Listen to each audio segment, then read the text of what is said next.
All right, everybody. Good morning. It is Wednesday, October 14th. It is a road trip edition of the Hi5 by your DH podcast. Now, you might be thinking, Nick, what is happening? Well, that's a green screen behind me. So if you see anything that's like moving behind me, it's green screen, and I'm not driving. So there you go. Want to start off with Le'Veon Bell being cut, and also, don't open the ESPN app unless it's for scores. Bleacher Report app, nobody has good reporting on that thing anymore. So you might as well just come over here. Just come over here. I know you already enjoy it. I know you want to keep enjoying it.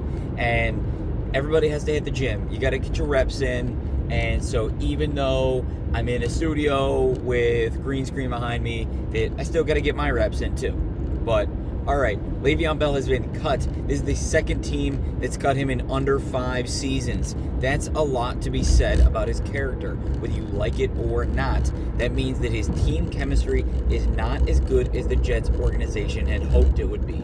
But you know what's going to happen, and I promise you this, he will get picked up. There will be another team that takes the ticket, takes whatever you want to call it, takes the ticker tape, whatever you want on Le'Veon. You want to know why? Because his production is too good to rub your nose at. Now, there are some clubs out there that don't need him. And example, the Titans. Example, the Browns. Example, the Ravens. Example, the Steelers. Example, the Chiefs.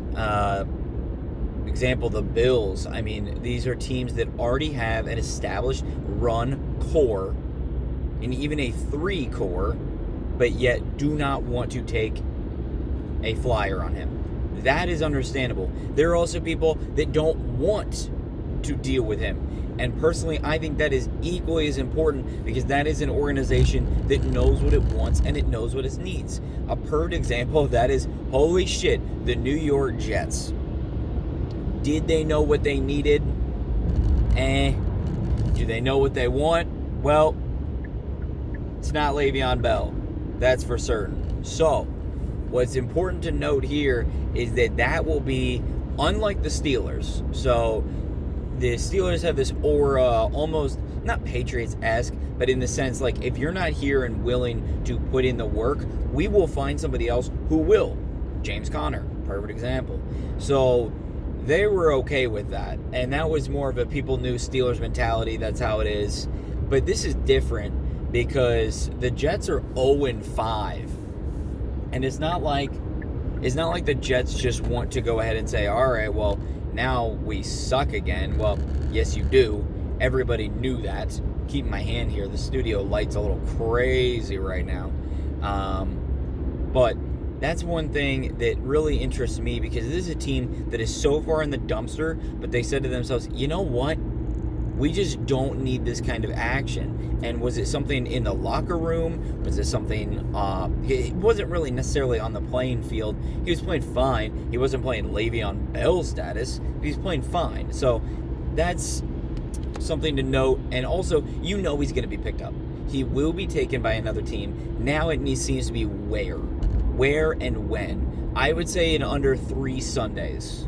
So, we're already in Wednesday, so I will count next Sunday as number 1. By the 3rd Sunday, so 14, 17, oh, my math is really bad. Early to mid-November. So I'd say probably about November 7th, November 8th. I'm thinking that's a week. Yeah, November 6th, 7th. That's the weekend. I am a straight genius, okay, folks? And that's exactly when he will be taken by because, you know what? He's needed, whether people like it or not.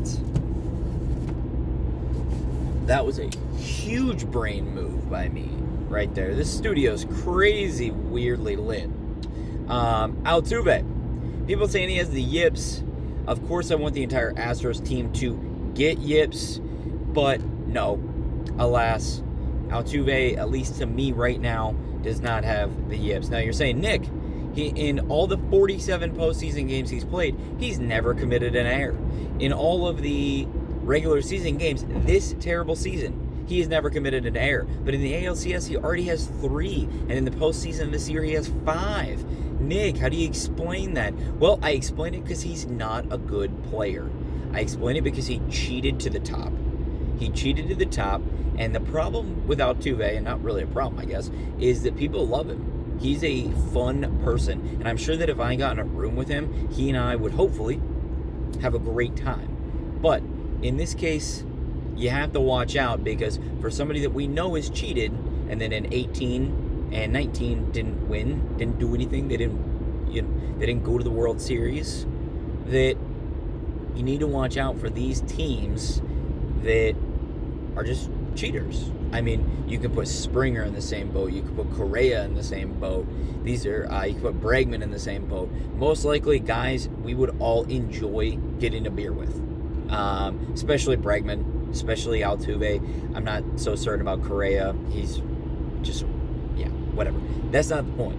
What the point is that I truly don't think he has the yips, but crucial errors led them to be down 3-0, and the Tampa Bay Rays are looking to bring the Swiffer out on Thursday. Simple as that. And they have the chance to do it.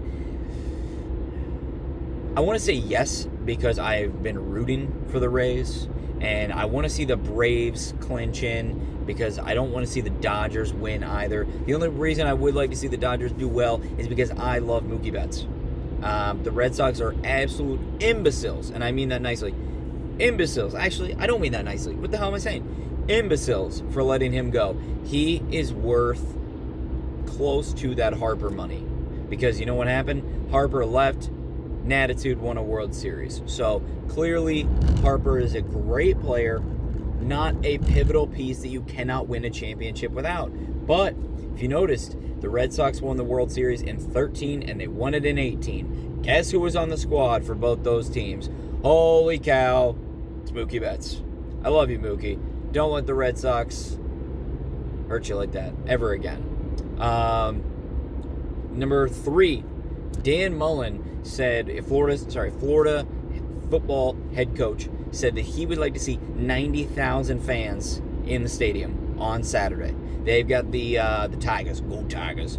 They got the Tigers coming to town. And let me tell you what, not only will that not be happening, they most likely won't even be playing because of COVID protocols. They broke a lot of protocols. They had a lot of outbreaks. And so there's not much more to be said.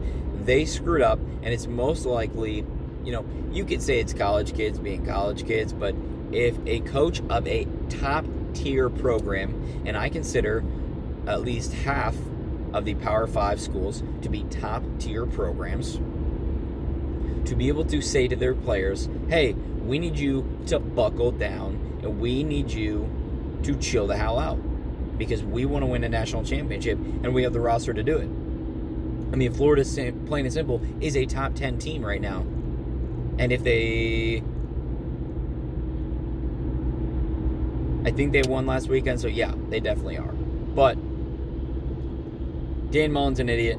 He made himself look more stupid by saying he wanted 90,000 fans when he couldn't keep his own house in check. So, Dan Mullen, dumbass. Don't throw glass stones, my man. Number 4, Derrick Henry threw Josh Norman into the stratosphere. And Josh Norman was so angry that as he rolled over and writhed to the other side, he tried to punch Derrick Henry, and it looked like a 5-year-old throwing a piece of paper at The Rock. It just isn't going to happen. And it's crazy to me that Josh Norman continues to, and this is the same guy in the Crabtree situation, continues to, try and snatch chains and have these cool highlights, and you know what? The field production just isn't worth it. This is Le'Veon Bell on a smaller scale. If they were to release Josh Norman, I don't think their defense would be any worse without him. Plain and simple. Is he a talented player? No doubt. You can never question that. But is the juice worth the squeeze? I don't know. I think that's a Buffalo problem to me. Besides that, Derrick Henry ran out of bounds like a yard after that, but the plays were already happening.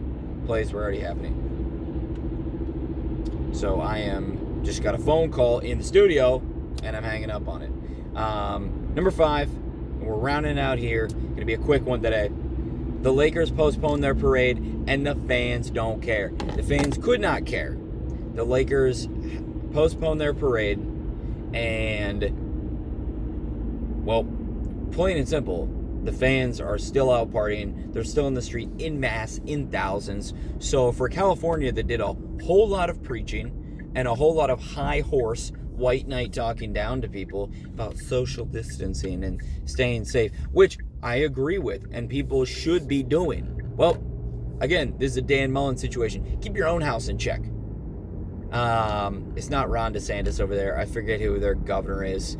But if you really want to worry about people's health and people's safety, make sure that you get your own citizens in that same boat before you start preaching to everybody else. Simple as that. So, that's my small monologue for today. Regardless, the Lakers rightfully won and most likely rightfully deserved that championship. Jimmy Butler is still most likely laying in an ice bath from the absolute shellacking that he put on. But I cannot blame anybody for clanging and banging in the gym along with LeBron James for 6 games. That is really difficult. He's a man among boys, plain and simple. So the Lakers will be postponing their parade, official parade, but the fans are having their own. So when will the real one happen? I don't know. Does it really matter? Maybe. Kinda. But regardless, they get to number 17. We already talked about how, well, is there only 17? Is it 12? What about Minneapolis? What about George Mikan? I don't know, guys. If you really care a lot about the Lakers and you want to let me know, I'll do the basic bitch thing here. Let me know in the comments. Let me know. And we can get a conversation in there. So, again, thank you all for being a part of this. It has been Wednesday, October 14th, 2020, and this is another episode of the Hi5 series from the DH podcast. This is Nick, signing out.